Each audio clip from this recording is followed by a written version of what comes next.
you must invest on your body. Aphume entweni kunabo happy kona. Abodusha yabona napha abodusha bafile la. Nabo badlalile mara yabo afuthi happy babri napala. Khona umuntu obambisene naye uthi hey baba ungabethelwa ngo7 ungaviki ngenge. Class yakho. Vuka ndoda. So phela khona abakufuna bathi ngingamthola Damani phela seka celebrity.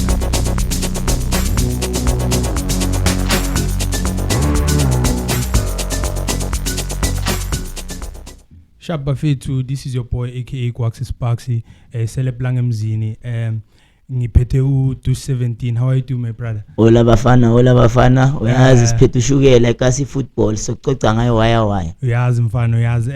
We are live on KKFM Bafethu kasi football show. Niyazi today siniphathele our one and only uSfiso Kabini, abanye bamazi ngo Shakes, abanye bamazela from Casric Stars, abanye bamazela from hosting events. How are you doing my brother? Sharp, I'm very sharp my brother. Later. Hola. Before we start everything, abanye bazothi ngubani uShakes, abanye bazothi who's Fiso Kabini. Can you please tell abangazi ukuthi who's Shakes Kabini, who's Fiso? Yeah, thank you. Silochise wonke umuntu KKFM vuka ndoda. No douche ngari side douche. Hola my brother. Yeah, uSfiso kaKabini ohlala khona la eVisbuhle, ufunda isikolo la, ukhulela la khona la eVisbuhle, wafunda eMavula Visbuhle High, ehlonipha la complete khona. And then obviously abaningi bamazi ngo Shakes, siyazi ukuthi masidlala ibhola ama coach anosinika ama nickname. So that's when uCCV coach wase Pisantas wangithi igama lokuthi ngingu Shakes. That's why mawuthi uyalicala igama la Shakes, abantu abaningi igama lama basalazi. But Shakes, but my real name is Fiso Kabini. Yeah. Oh, okay. Nzwile Bafethu. Shakes ningathi umanu ya hosta akaze nje adlala ibhola. Igama la Shakes libuye ebholweni kahle. Yeah, straight hayi ngibuya khona vele phakathi ebholweni. But abantu ababhaya bakenela from hosting events kahle. Yeah. Cause even me myself ngidlalile ibhola ngibonile kancane, but ukubona kakhulu I started seeing you when we started seeing Kasi football, where you were hosting ama tournaments and they were very big and they're still big right now. When did you start hosting ama events? Yeah, ngithome kudala host ama events. Ngicabanga ukuthi ngithome ngisadlala la eMavula la. Sisena umagwabo abo boy. Bathanda ukusropa kakhulu. Boy. Sakhula. Yeah, bekhe kwaba ne team abathi home defenders. Sisadlala nje ama top 3. That's why ngithome lapho ngenza ama top 3. Then nesikhathi ngisuka ku home defenders ngiya ku Pisantas ePola. Then mangifike ePola ngabo 2002 2003 besitry ukuthi sizama ukwenza ama tournament. Inhlapa ziza nga 3 nga 4 kube ma top 4. 2005 okay sakhama sawokwela, and then masibuya ngabo 2006 okuza ngayi ama tournament athoma ke akhula kwaba ma top 8 kwaba ma top 16 okuya phambili. So ngasho ngithi ngithome vele ngisadlala la ngisafunda neMavula, safunda isikolo sidlala ibhola esikolweni, after school size la eMavula sizokujima, then weekend senza ama tournament wabo 15 rand, saphisha 15 rand, senza ama 15 rand, dlala uma boy yabona club enye yabozuma ngale ngaphezulu. Ngicabanga ukuthi uDushi mhlawumbe uyekhumbula uzuma Nyamani. Ngikhumbula grand baba uzuma ihloko leya umoya wakho lale ngokuthula. Yeah, ibhola sibuya nayo ukuthi okhulu mangathi uyayibona. Musohroti. I think no disco yamazi ne. No disco yamazi. Yakhe ngadlala na ku disco labe utshani. Bengiratha ngisuyikhaya ngithatha ibheke. Khami ngiku disco afika sigijimise. Igazi ulizwa ngathi liyaphuma manje. Yeah. Sibuyele ngale siyodlala ngale ku disco nabo sithe abukhuwa baningi ngababala but ilist nje iba too much. Awumandla Ndlovu ke badlala ibhola, ke wadlala I striker khona. So yeah. Bawungena lapho msekeseke ngibawungena lapho kuze uhost ama event ama tournament njalo. Yeah. Mina bengicabanga ukuthi maybe uthoma host after utholi injury. Kwalimala very bad in injury idolo ne. Ifanga namanga ne. Yeah. I think uze ucabanga uyilisa ibhola uze kuma hosting event wenze kuloko noma vele bona itsisakalo right ngokuthi ufuna uhost ama tournament big? No bengikwenza ama tournament wayilindlala. So obviously kwabanye abantu kuba unfair ukuthi uwenzi tournament but i-team yakhe ikhona ngaphakathi. Bazobona ukuthi nanoma i-club ayiwina bazobona ngathi bias something. Yeah. So bengikwenza ama-tournament ngidlala ku-Pisantas ngakhamba ngidlala kuMratata ngenza bo Cup while I was playing. But obviously while ngidlala bekuloko ngihluthwa itolo. Then no ngathi decide ukuthi okay ithi ngiyekela ibhola ngoba kuyafana nedolo langihlula liba bhlungu. Then I decided ukuthi no man ithi ngivuse i-Shakes for the tournament ngibe umuntu nje ongana club ozokwenzela ama club la wonke la ekhaya. Then lapho kuyoba lula ukuthi mawenza tournament ongana club there is no way ungaba ne-interest ukuthi ngifuna club le wine. Kumnandi khulu when tournament udlalela ekhoneni mawune ntombi uzela intombi yakho kuba mnandi. So ngiyekela ibhola and then ngadecide ukucontinue more ngama tournament ukukhuthaza nje the young ones ukuthi nabo bachubeke badlala ibhola. When did you start hosting like Shakes tournament, like a Shakes rotating tournament? Because lezi ezinye uzenzile and you were still playing and all that, but this one is the major one. Bayibiza nge-World Cup yangemzini. When did you start hosting that one? 2012. That's when ngivuse ukuthi ngiba i-Shakes rotating tournament. Angisayenzi emavula kuphela or eThemba Lethu. Kaningi ama tournament amangathi yaqala bengikwenza ukukhulu eThemba Lethu. Evuka. Abantu abaningi bathi icon uShakes asingwe. Abantu abaningi bangazi. Mina ngikwazi ukuthemba Lethu even ngazi akabayisise nayi one even no soccer player former kasi football soccer player kasi uRomeo. uRomeo nami ngicanga ukuthi ngwethemba Lethu or ePola. Nami uShakes ngimazi ngathi ngethemba Lethu uyamangala bathi uhlala no becabanga ukuthi mina ngihlala ePola or eThemba Lethu bebangangibaleli Facebook. Reason being ukuthi bengidlala ibhola ePola ngasuka ePola kuPrisantas ngaya kuMratata. So isikhathi esiningi after school mangiphume esikolweni bengiphila namajita ngidlala nawo ibhola ngale.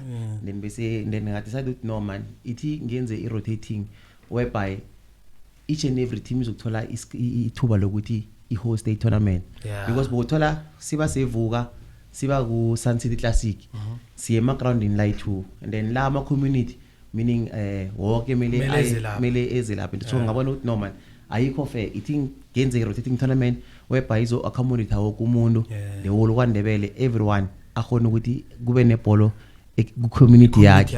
Then nabantwana abakhulako la ku-community bazokhona ukukhuthala ukuthi no man i-youngsters Stofanteni ikhona napa bayadlala and then tournament mayiphelayo come Monday abantwana bazokhuthala ukuthi uzobona baraga ibhola babodwa.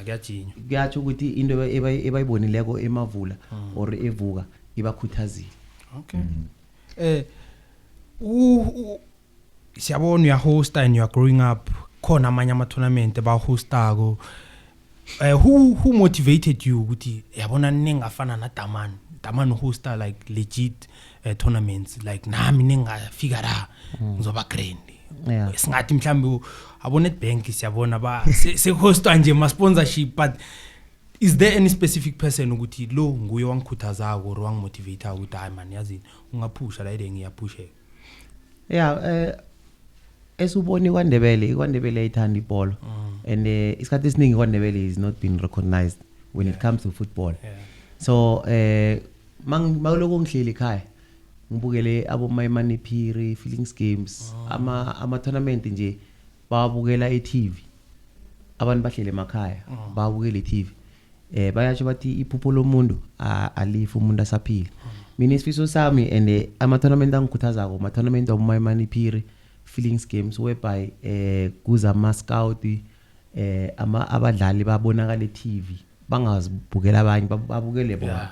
So isifiso sami ukuthi one day kwaNdebele nayo bayibone TV and babone the atmosphere nethando abalandeli bakwaNdebele banalo ebholweni. So ngathi ngithi abo Felix Games Maimani Phiri sengene nabo Shaka I'm looking up to them and isifiso sami ukuthi ngifike leveling nabo whereby ama games wethu azokuteleviswa eTV. Bese ngizoba nombuzo. So far njengoba seyikhulile Shakes rotating tournament unayo i-committee like let's say ama executives okubamisene nawo or something or vele ukhamba solo? I-committee ikhona uyazi ukuthi mawuyi organization uwedwa angeze why run so ngithe mangilowane ngoba ngiyazi ukuthi ngiku rotating Shakes rotating but at the same time I'm working for Kaizer Stars so sometimes uthola ukuthi i-tournament iyadlala then now Kaizer Stars kunomsebenzi kumele ngikwenze then ngafoma i-committee ukuthi lama nemaklabheni la khona then I select amajita abo Nesta abo Jomo abo Mdlele babu Spear abo Zanele kanti mafulela Gupta babu Spear abo Bettina so ngibo ebama committee we Shakes rotating tournament ne president ethu ubaba Khoza so indweni eziningi noma ngingekho mina i-tournament yakhona ukudlala ngingekho but as long as bona abakhona fana last week idlala i-top 8 elithuli I was not there even today kuthoma i-top 16 elo kanjini but bengibambekile ngincane umsebenzi ngoba si prepare i-game yakusasa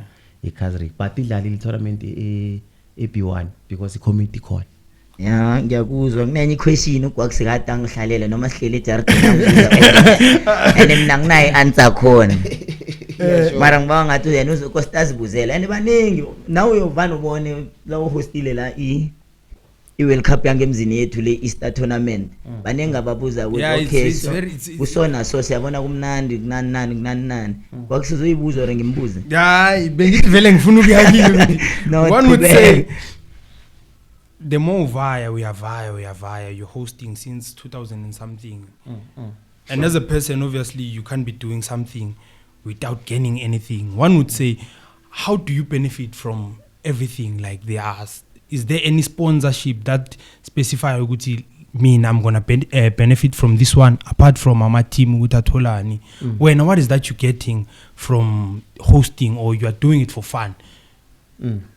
Yeah, for now as long as i-Shakes rotating tournament kungakabi ne sponsor esingenako on board sithi siba i-sponsorship ayikho into esigenayo but sisaqhubeka ukuthi siphushe more until sifike ukuthi sithole sponsorship mhlambe umuntu angene for example athi mina ngiyasponsora nge-10 rand nasi then ngaphathe 10 rand mhlambe sithi ngaku rotating asifake ni 3 rand starte ni 7 rand sifake ngaku tournament so okwanje akunamuntu onjalo the only sponsorship mazifikako Hollywood bekhona iSunbet bekhona basponsora ngama-jersey nama-trophy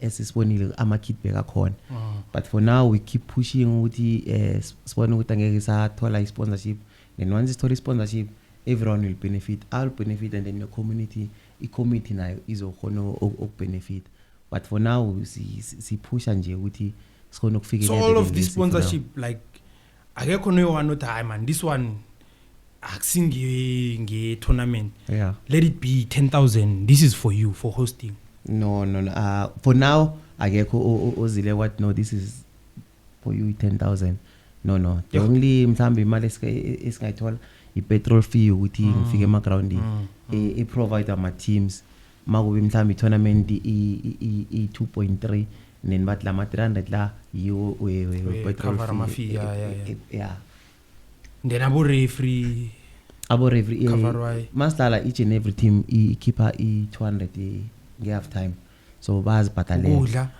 ukudla siyabathengela out of your own pocket yeah nge-half time siyazi abantu abathengisako ngithi ama-plate achiphile 70 rand siyakhona ukhipha i-70 izobachachiphile 70 rand it's cheap 70 rand let's say for example we hosting i-plan B njengoba sile baskatera yeah so bakatera abo Revi and then akubi ukuthi mele kuphume kimi nanoma ngiye ku youngsters youngsters ngiye catera abo Revi futhi emayiqalene nami kuloko tournament mayila imavula yeah ukuthi abo Revi mele badla but mangihostela youngsters kumele yazi ukuthi abo Revi bayadla or anyone iPhaphama or iMTV ngiba abathatha ama cost ukudla nani break zangi ngikutshele right mara mina namhlanje ngizokutshela ne yeah sure mina kimi ufana no Mike Makap wangemzini Mike Makap ngubani manje tusho Mike Makap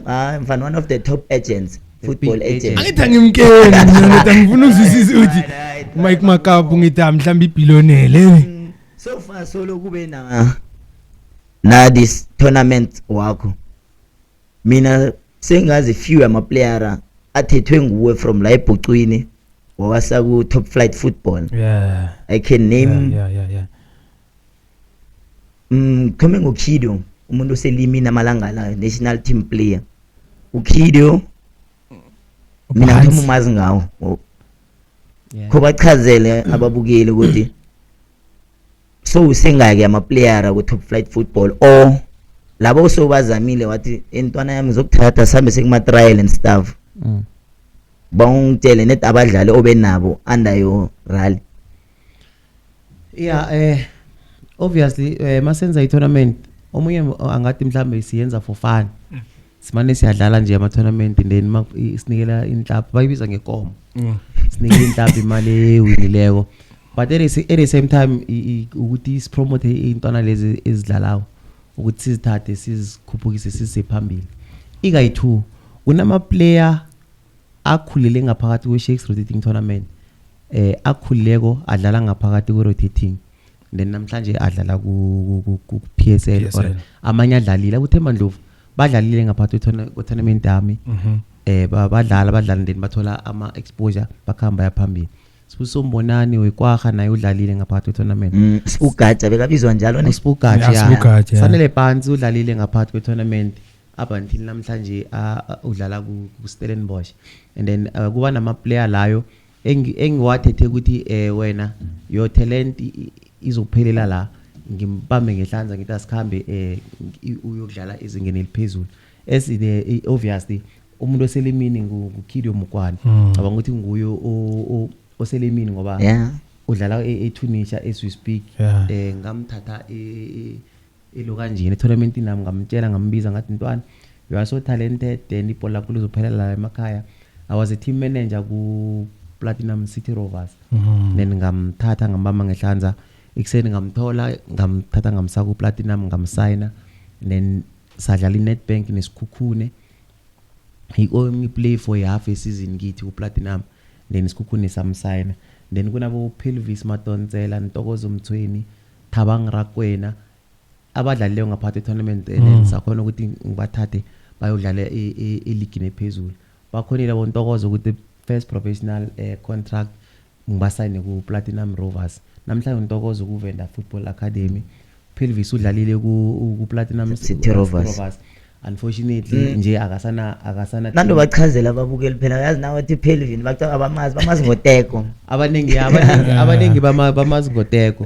Thabang Rakwena uyile ku TS Galaxy now ukhona la ku Kazrick ngiyeloni. Then kunabo Khumutso ebamazi ngoBasera. He was a goalkeeper ku Fantas Female. Abantu abaningi okumazi kwabo bamazi ngokuthi udlala ku Fantas Female.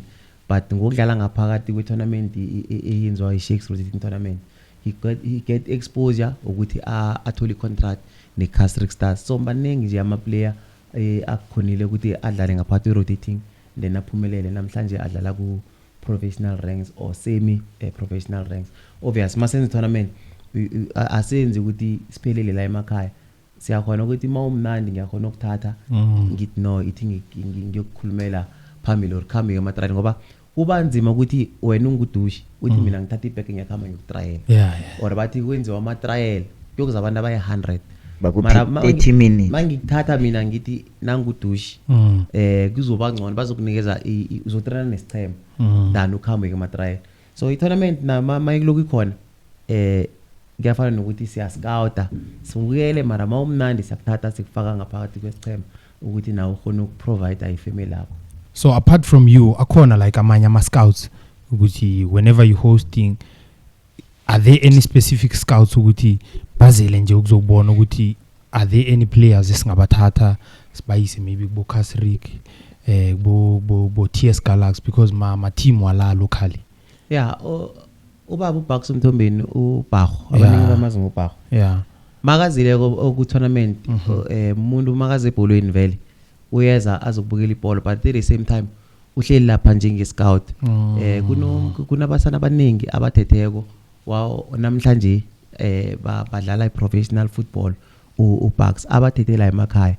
From Kate manoBax bekumuntu ujuthi beka scout nedisi ngamboni ukuthi i scout beka khona uthatha ama player la khamba ewatrialisa abo Podolski ke bakhamba ukutrala nabo Jani le abozakhele badlala nakubo Royal AM isese ini Black Eagle Royal Eagles isese Royal Eagle yeah so uBucks makakhona egroundini naye ngumunye umuntu makase groundini nguye oscout ama player ukuthi awathatha awakhuphule awase phambili so ukuba nje nabantu abafana nabo Bucks duze nathi kuyasikhuthaza nje nathi nje rotating then kuba no babukhoza obvious babukhoza abantu abaningi sebumuntu othulileke babukhoza akusimuntu othanda ukuthi makenza into kumuntu umponing yeah but babukhoza naye udlala indima enkulu emajideni edlala ibhola ngeke nambona namhlanje nguye ophethe usanele phansi ke kwaba noSifaka uMatlala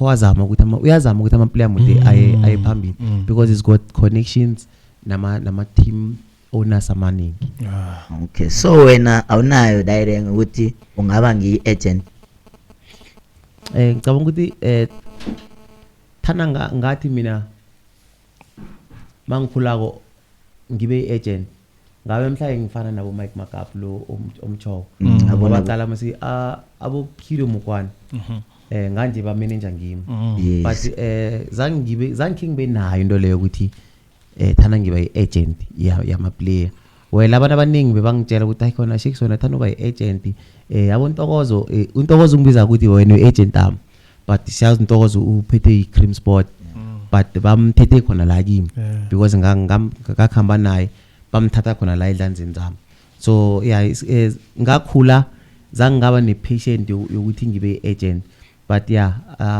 abantu abaningi bathanda ngiagent ngaba ama player amaningi angaphasi kwami akela kale nami ngangitsho njalo vele so sheke siphume kulezo zama agent and staff dami kwakusa introduce okhulumile ukuthi ukhona under Casteric yeah I was about to go there yeah so ngifuna ukwazi mina what's your profession lapha ku Casteric Stars udilangani team manager or something else yeah sure yeah siyakuthi in ebholweni kunama rules amaningi ama-rule amaningi ngaphakathi kwe team if kune team kuba nama team manager kuba nama CEO kuba nama PRO so mina for now ku Casteric ngibereka njenge PRO umuntu nje olayeza nama supporters angathi uyakhumbula kaduka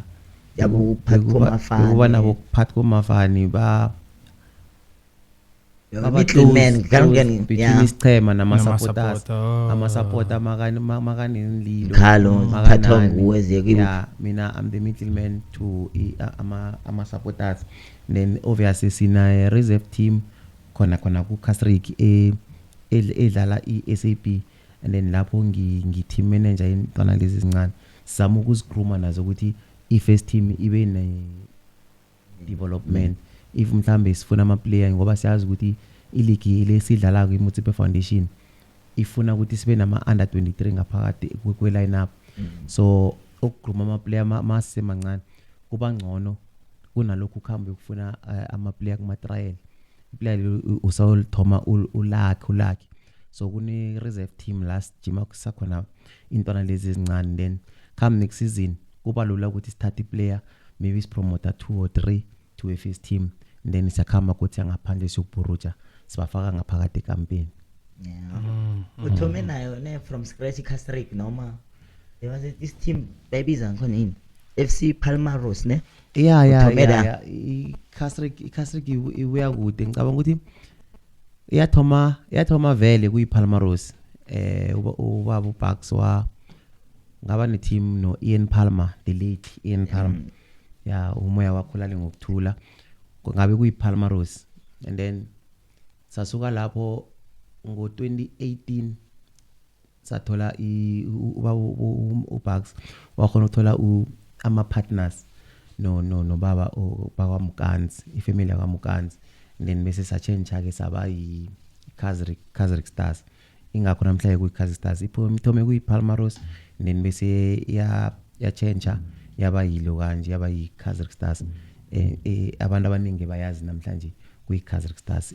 uchairman uKezwel Mukanzi chairman Khizwel Mukanzi yeah chairman uKhezwel Mukanzi kwa khulumisa loan yazi ukuthi rakwena nje ula ku Casric ngeloan yeah ukurakana ngithi iplayer edlala ku last season bekadlala ku TS Galaxy so siyazi masa kuyaba nama loan kuyaba nama player ukuthi isibolekani player then makuphela season libuye esichemeni mina bese ngiba uthadlule ababukeli lapha emakhaya ngoba abayi understand loan ukuthi ibere kanjani naku loan uyiplayer usuka under i-team leyo sakho usese ku payroll iclub ale i-Telbet team or noma so holiswa le bakulungile sibolekile kuyangengichema ukuthi zona zilo kanjani abanye bayakhona ukuthi okay udusha uhola 20,000 sinboleka yena and then bese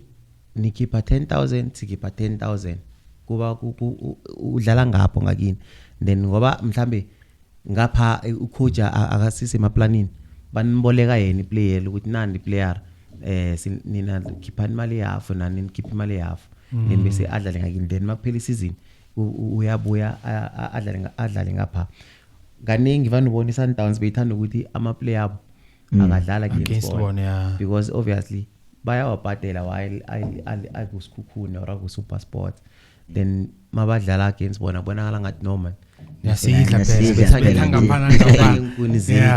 yeah so kuyangengichema ukuthi imithetho yabo injani yeah so this year nesibuyela kuma tournaments can I go back to ama tournaments sibone SABC was there SuperSport was there how did they recognize was it because of ukuthi tournament it's so big to a point ukuthi say recognize or there were any connections about man kune tournament esona so can you please come through because we saw sisibonile endabeni ku SuperSport we were there how did that come about for SABC siyazi ukuthi uClass Sikhosana umuntu wa live esibuhle I was doing Valentine top 8 last then uClass beka khona la ahleli no Brahma Eli abaningi bamazi ngomkhanzingi coach and then bangibiza but man i-tournament ezako sicela ukuthi sichude la man ngoba into yenzakalako la yabona abantu baningi lana and uBratlas chuthi wabona ukuthi no man I think ngichude ama game wa abantu abaningi bakhono wabona e-TV so kube idea yakhe uBratlas angibize ukuthi ngicela mawenza tournament ungibize bhala iproposal to SABC ubatshele bese mina ngizoyilo kanje ngizoyisupport ukuthi no man asikhambe semavula sokusekela i-Easter Games i-talent ikhona ngale nabantu bayithanda ibhola then obviously masiposta kuma social media and stuff kuba nabantu abasibukeleyo then bese iKasi Games yangilanda ku Instagram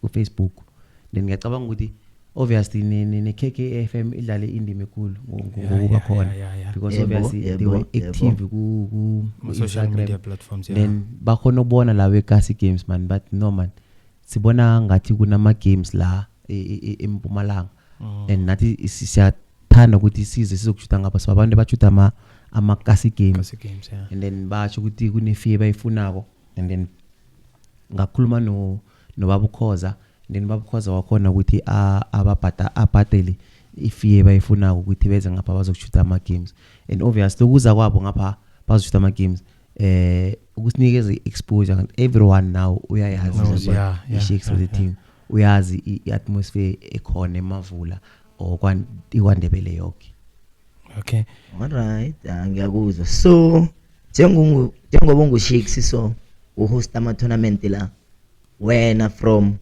now on uzobekela isikhathi esigangani ukuthi ufuna uzibona ukuphi or i-tournament one yakhe one ufuna uyibona how big yeah obviously njengoba ngithwile ekuthomeni ukuthi i-tournament mina ngifuna uyibona isezingeni labo Maimani Phiri isezingeni labo Feelings Games isezingeni labo Shaka ukuthi abantu abaningi imponzara mazikhona beze ngaphakathi kwe-tournament si-uplift iWandebele and esikhulukhulu isifiso sami ukuthi i tournament kube nama ground la ilo kanjini eMavula. Let's say for example eMavula kuba ne artificial pitch, then kuba nama parks la abantwana bazokhona okudlala khona, kuba nama tennis court nje sport facility la kwaNdebele asinazo. So isifiso sami nje ukuthi solongana sisekhona sisakhona ukwenza ama tournament kube nendlela ukuthi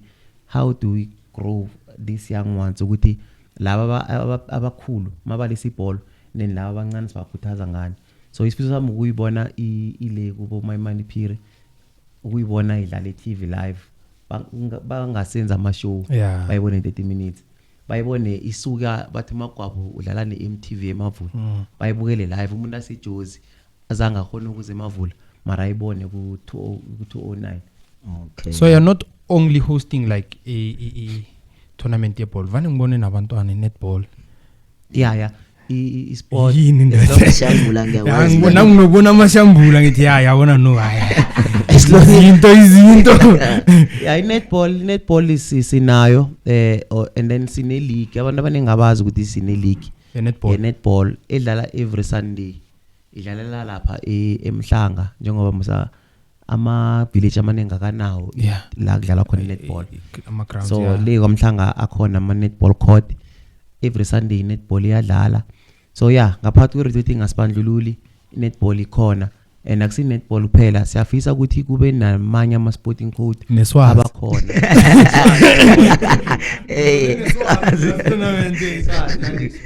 Iswazi sports musabana abathi udushi bekahlubulile abantu bayidlale be sports. So sifuna ukwenza wonke ama sporting code, but obviously angeke sazenza zonke if ngabe nomuntu othi ngiyanihelebha ukuthi nikhona ukufeza zonke imfiso esizifunayo for abantu bakwaNdebele.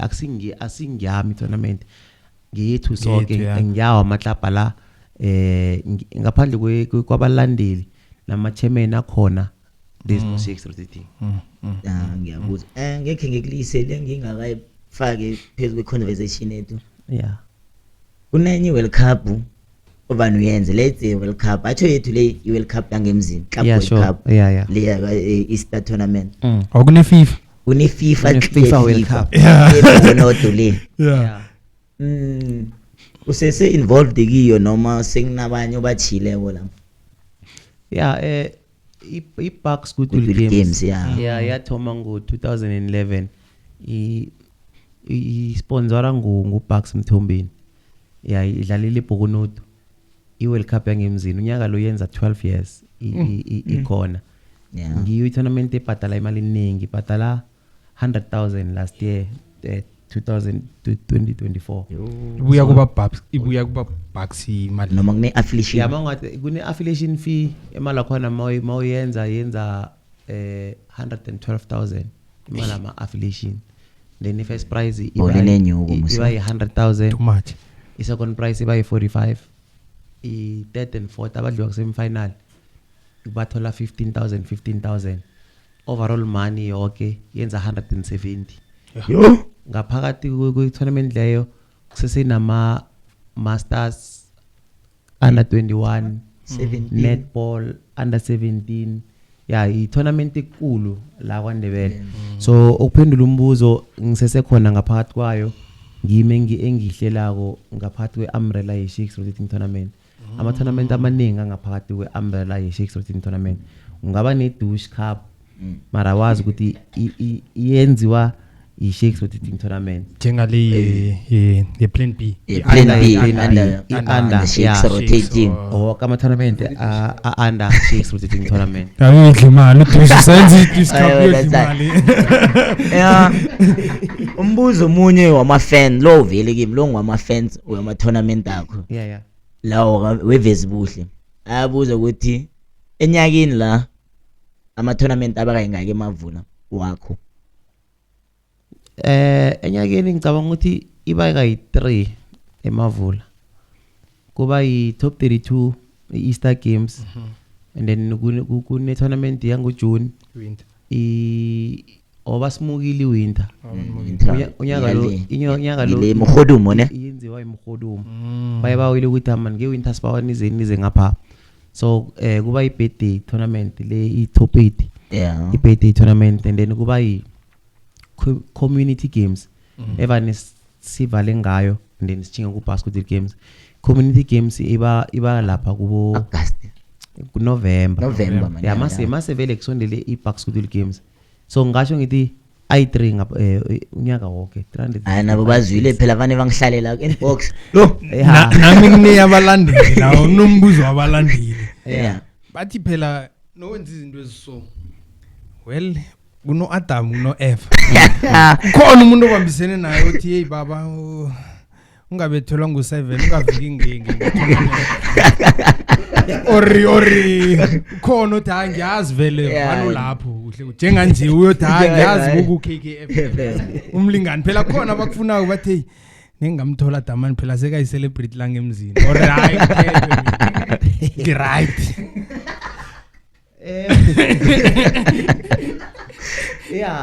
okuthatha khona okuthatha umuzi umuntu achadileko umuntu ochadileko othetheko ya mara nangakachadi sesejojama estofini lo ukhona umuntu engihlekisana naye yena ukhona ukhona uhlala ngephola park angeke ngangabaza kodwa kumbiza wakhethwa ihliziyo ngubali uKithi wakajiyani uhlala ephola shout out to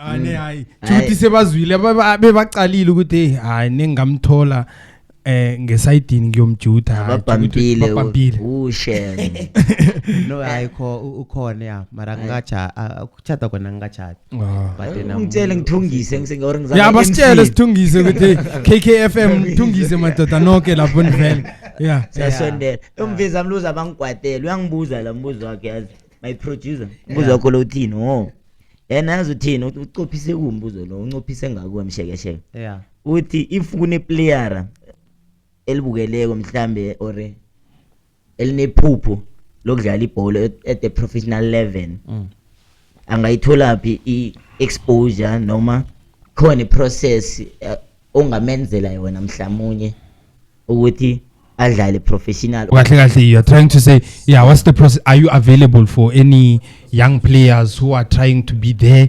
Are you available for them? Would I come to me boys, I will give you exposure, or there are teams that I would put you in sick check how good are you, and then sit from there.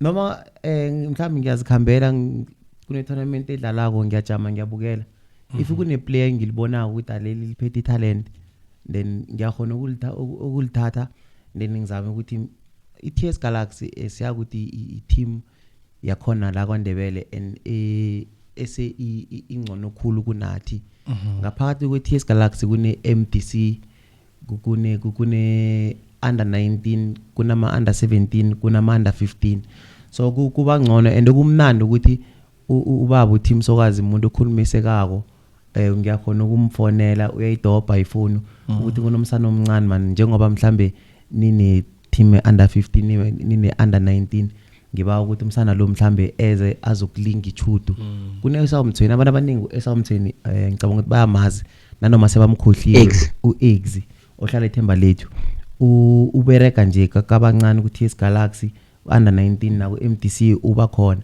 so ngiyakhona ukuthatha umdlali ngimkhulumele ukuthi hayi man umsando ne talent ngicela ukuthi nimuphe i-chance ukuthi alo kanje nakhona la ku Castric yes sinayo i under 17 under 15 ne under 21 abadlali njengoba kuba i-off season nje isikhathi ithuba eliningi labadlali bafuna ukudlala ibhola ezingeni eliphezulu ukuthi ngabo June July isikhathi sokuthi bayokufuna umbereko isikhathi sokuthi mhlambe sibathathe bajimene ngichema ngoba kuba budisi ukuthi iplayer lithatha ibhekile ngama trial bathi ubone ephepheni or uze kugwezi bathi kunama trial kuzabantu abaningi abayi600 and uthola ukuthi mhlambe une talent phezulu kwabantu abayi600 ama scout la khona zone scout mhlamba akasaboni ukuthi nanoma une talent mara ukudinwa kwabo babantu laba bakhona ungaboni ukuthi hayi khona la siphuce italent mara umdlali mawumthatha nje ukuthi ngikhamba nawe khamba ukujima nesichema kuba ngcono khulu so yeah ngiyakhona ukuthatha umdlali akhambe ngimbawele isichemini ukuthi ngibawa nimbone esawungiba umbone babu team ngiba umbone uBucks naye umuntu uchairman nje ucoach olalela ukuthi nangu umdlali ngicela simjimise simbone azihlulekele yena makahlulekelayo akunamali emela ikhipha ngithi mhlawumbe sithi nginikele 500 ngisala awasiyenza for free italent ngiyo eyomkhulumela phambili. Okay. So Shakes, for someone ekhaya ubuza ukuthi nginomntwana or I have a certain player engibona ukuthi this player is very much good but then alina exposure or alina team, are they allowed to come to you ukuthi ungabasiza or ba guide ukuthi where can they go from being just a normal player or a young player going forward to getting a team ezoba grand for yena ezomgruma abe until abe grand for ukudlala ama tournament or even pro sides? Yeah, so ukuthi abadlali bekhaya wena ama tournament akhona under Shakes tournament maningi ama tournament, but mawumdlalo webhola into emele uyazi ukuthi kubalulekile ukuthi umdlali a register ne league. Kune LFA league, kune SAB league, kune ABC Mutsipe, and then kune Mutsipe Foundation, then kune Betway Premiership. 5 steps emele uzilokazi. So siyazi ukuthi thina abantu sifuna ukuthi into yenzeke vumu singakalandela ama steps akhona. Then at the same time ibhola ifana nesikolo, angeze wasuka kulo bathi usuka nje usaphi standard 1 njengoba ngama grade nje uyabeca uya ku grade 10 or grade 12. It's highly impossible. So ukukhuthaza nje the young ones ukuthi kunama team amaningi la adlala ngaphathi kwe SAB, Home Culture, Remo Classic idlala isikhathi ngaphathi kwe SAB, iPhaphama, and then there's Abofili, and then manengi amaklapa we LFA yakhona. Uyakhona ungena ngaphathi we LFA udlale. Mawudlala lapho uyakhona ukufunda ibasic ne discipline. Mawumdlali ngaphandle ukuthi ube ne discipline awindawo. So mawungena ngaphakathi kwe LFA or SAB league bazokufundisa imithetho ama basic webhola and nokuthi how to be discipline off the field and on the field. Because ama player amaningi angeze waba discipline ngaphakathi egroundini then ngaphandle you are not disciplined. Then angeke waphumelela mawumdlalo webhola. So you must be disciplined on and off the field. By doing so mawujoin LFA, SAB, Mutsipe, ABC Mutsipe uyokufunda yonke into emele uyithole. So I process yabadlali ngiyo leyo ukuthi inhlapa eziningi thana kuyakhonakala zikhona ukuba nama LFA ziregister eligini, ziregister ngaphakathi kweSAFA football. Sidlala under iSAFA rules. So they do apply everywhere. They do apply. Sidlala ngapha ne-Shakes rotating lele iSAFA mayengeza uthole wena njenge rotating ufake wakho umthetho bangangibopha. So engenenge idlala ngaphathi kweumbrella yeSAFA. So it's very important ukuthi abadlali nje ba join any team edlala eligini, and then bokufunda okukhulu discipline basic of football. Then mawazi basic kuba lula mawufika le professional league. Ama coach musakaqala ukuthi ibhola uliteka kangangani enze akuqala ukuthi how are you disciplined mawuphethe ibhola, mawungakaliphathi ibhola how do you react. But mawudlala ama tournament ngithi umane uyadlala nje uyalikhwela awudlala ngama instruction or instruction ama coach. So mafika le kuba difficult ukuthi upass. That's why I told abantu abaningi or abalandeli but maboni player la ekhaya but this one can play for PSL. Bambone a excel la ehlabathini but he can play for PSL. Mara umthathu umuselelo kanje yomtry le. Ngababala ukuthi this one bamropa lo angadlala iligi. Lo angadlala Khazrik. But makafika le different player all together kusimdlalo lesimbona la emavu so it's very important ukuthi ama player vele mele a join adlala ileague ibafundisa i-basic yebhola. Ngiyakubamba. So njengoba ukhona ku professional level njengoba uthize i-PR and stuff uyabona ama player Casrick nani I'm sure bakhona abanye bayadlala ibhola but ba ill discipline. Wena nawucabanga into yenza maybe let's say kune player lifikile ku professional level thole ukuthi selinyamalele nje I'll reach ama expectations wena njengoba abantu bekhona day in day out yini into ocabanga ukuthi ngiyinto ekhosa ukuthi ama player anga reach that level? Yeah, obviously that's why ngithi if umuntu angasi discipline off the field azokuthi ngoba sila grounding uzobonakala ngathi right net maphumela ngaphandle akhambe ayokwenza lokho akwenzayo angeke adlale ibhola iminyaka eminingi because I off the field it determine on the field yakho. Ma umdlalo webhola you must invest on your body. Vele lapho bayatsho ngiyo umzimba wakho kumele unakekele.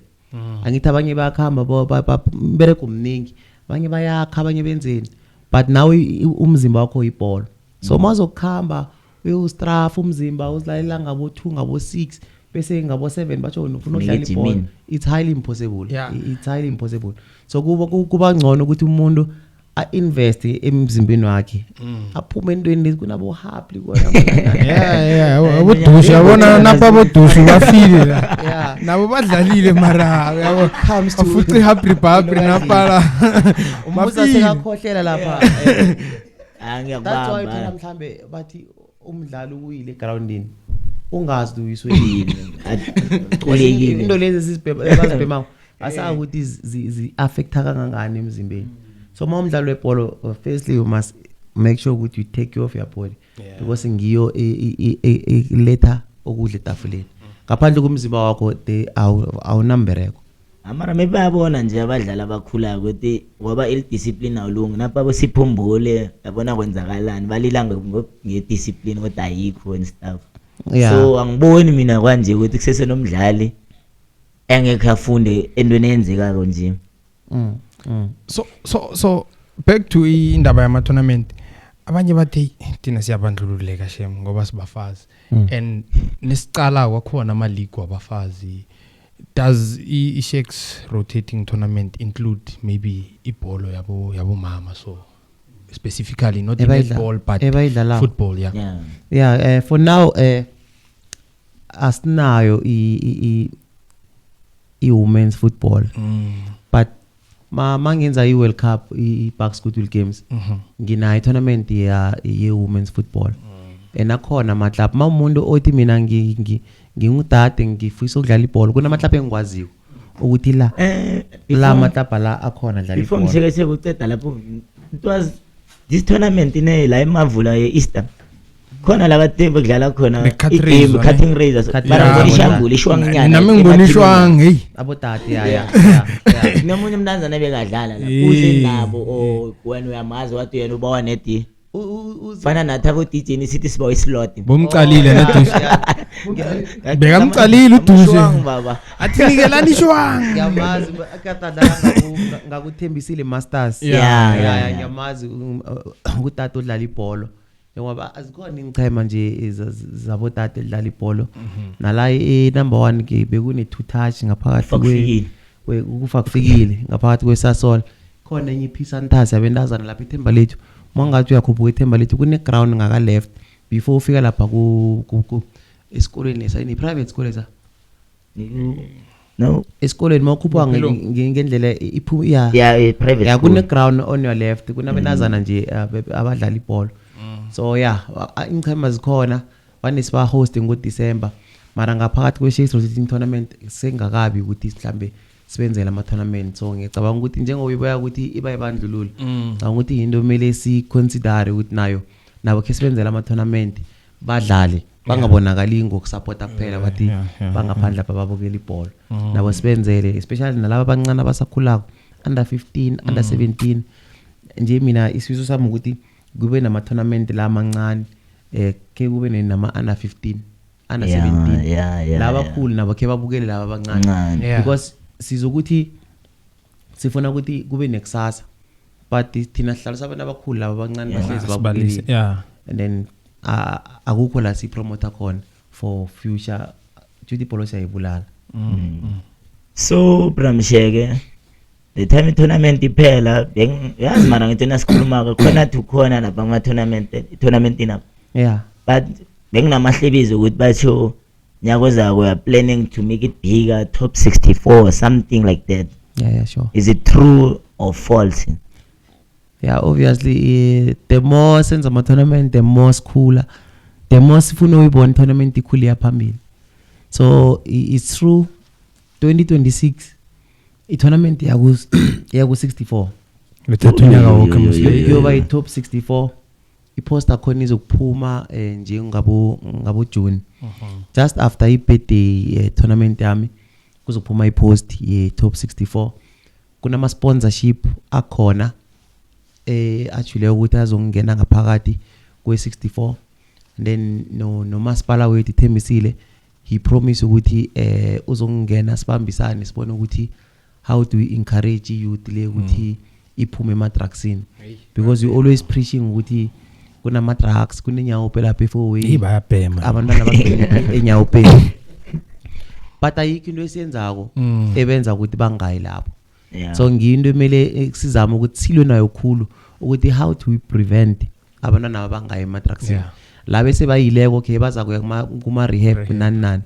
but laba abangakayithindi laba basafundako how to prevent them ukuthi bangayi ema drugsini so kulapho sikubambiswane khona nomasipala nabanye nje abaseduze abosoma business ukuthi asisameni ukuthi sikhuthazeni ilujeli siba channel endaweni e1 ukuthi badlala ibhola bangacabanga ukubhema inyawo.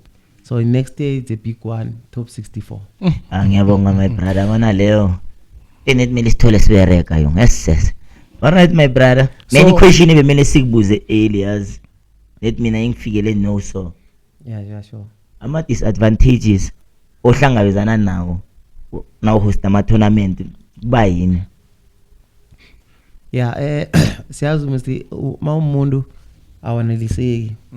Yeah, ama disadvantage abakhona sometimes kuba bo rave indlela mhlambe babamba ngayo imidlalo then kugcina ukuthi mhlambe ama teams aya complaina ngobuningi then kugcina ukuthi mhlambe umunye ate mina ngisayi tournamentini le abangiropa nani bana kasithando rave lo siyazi ukuthi abo rave ki South Africa yonke angeke walila ngo rave ku Shakes Rose tournament but even na ku PSL they making the same errors. Yeah. So kuba ngiyo ama disadvantage akhona ukuthi kuba nama complaint amaningi ngobo rave then amanya akhona ukuthi obviously to run something ongana sponsor obviously ne KKFM njengoba ikhona ku community radio ngiyacabanga ukuthi nayo kuna live unozibona khona ifuna uzibona ine stage la stage si right then abantu bakhona ilalela live la ku community and then ikhona ukufana nabo quiz nabo Metro FM kulamela ifikelele khona so ama disadvantage ngiyo la ukuthi asinabo abantu ebasigenela ukuthi baze bazosihelebha mhlawumbe ukuthi sihlala kwaNdebele mangothi uyacala ama tournament ngale kibo Joburg bashala banemponsora every year. Yeah. Banemponsora but ngakwaNdebele asinawo isponsor. So ngiyo the biggest disadvantage ngiyo esicaleni nayo ukuthi angazi mhlawumbe umuntu makathi ngibawa ungisponsor mhlawumbe umuntu ucabanga ukuthi ngifuna imali. Sometimes it's not about money. Obviously nawe la mo KKFM mhlawumbe ufuna equipment ukuthi ukhule wenzeni. So nanoma esenza tournament masifuna isponsor amageri amabholo just equipment nje ngiye esikhuthaza ukuthi sichubekele phambili. It's not all about imali. So ngiyacabanga ukuthi mhlambe going forward Shakes tournament ubamsana ne KKFM then sizoyilwa yonke into phambili sizokhula siyakhona vuka ndoda. So ama tournament alandelako from now maybe by 3 where are you going from la ukhona no cause I think siku Bopethina ne. Then from there where are we going maybe 3 tournaments from coming Yeah, siya ukuthi i-rotating idlala every week and then si hostela omunye nomunye oyifunayo. So this week sila ku Bettina ku Youngsters top 16 iphela next week on 25. So and then again 31 sise Paula i-top 8 e-Wax then masuke Wax siyangale Khamatlala eLimpopo. Winter games edomembani ke lapho top 16 Limpopo nokumathula serious ke lapho iloka i top 16 nakhona ithoma ngen 7 zaka June yokuphela ngen 16 June i-hostwa iMkhorumo United. Yeah, i-hostwa iMkhorumo United bane sponsorship ebayifakile ibhatala 80,000 rand top 16 first prize 80,000 rand then the second prize ibhatala 40,000 then odliwa kusem final uthola 10. So i top 16 eyodlala lapho and then from lapho sibuya la eMavula i Shakespeare Day winner takes all 50,000 idefendwa yiTzaneen United. Then masuka lapho siya eMloto uShimandela second annual itomunya kopheleko baz hostele yona so nje bathi no man siba ukuthi njenge rotating siba nisibambele yona. So masuka eMavula siya eMloto then sivala uJune then from July skipper i-calendar yakhona. Nice. Ephola siya kubani Mdlele the one and only Papa Mai siyobuya lapho akwazela babana one way yeah alright Bramseke bese ke before soyivala ke khona ufuna ukukutshela ababukeli noma abalandeli bakho umlayezo ufuna udlulisa kibo ngaba yini phosenyana lobodlana. Yeah, ngiyazi ukuthi i-tournament ingaba khona ibe i-Shakes rotating tournament but there's no rotating without abalandeli bebhola or abalandeli be-Shakes rotating tournament. So mina nje umlayezo engikuchiyayo kubo ukuthi kokuthoma nje ngiyabonga i-support ebanginikeza yona or it can be Mavula Thembalethu ikwandebele yonke nje ngoba i-rotating mangade ecala ifika until eBelfast. Last year bengiphethe ama team we-Belfast iNapoli ngaya kusiyathuthuka ngayo host ama tournament. So it's not only around la kwandebele under Thembisile but impumalanga yonke as a whole. So ngiyathokoza i-support ebasinikeza yona njengoba isicubulo sethu siyatsho ukuthi it's one love will keep us together. Ithando vele ngile lisakhawa ukuthi sibe moya munye. Ngiba ukuthi support le ebanginikeza yona ukuthi banginikeze every day. I will promise ukuthi one of the good days ngiyazi ukuthi nginama club ebafisayo ama comment engiwabona ku Facebook not to say ngiyawa ignore ukuthi sibawo silethele imamba sibawo silethele imagudashi sibawo silethele ishaka but kancane we going there one day bazoyibona imamba iza la eMavula izobathabisa. That's a promise engibenzela yona. They must just keep supporting me, supporting the tournament, and then okuhle nje kugeza okuhle kuseza. I know. And what I've noticed is that as much as we are praising the tournament, ile talking mantush, like we can tell people are selling there ukudla, drinks. We also trying to bring down indaba ye unemployment. Yeah, not ukuthi start abantu from kuma drugs and all that. We are also trying ukuthi sivusa ama business akhulako and all that. Yeah yona yenza okuningi. Yeah. That's why isicubulo sithi one love will keep us together. So asupportani phambili khona kulasi yakhona kancane. So bafethu nanenzwile besiphethe uSfiso Shakes Kabini, siphethe uDush and our producers there. Bafethu naniyazi KKFM vuka ndoda. Abanye just nje ukuyivala kuthi KKFM vuka ndoda. KKFM vuka ndoda. Thokoze.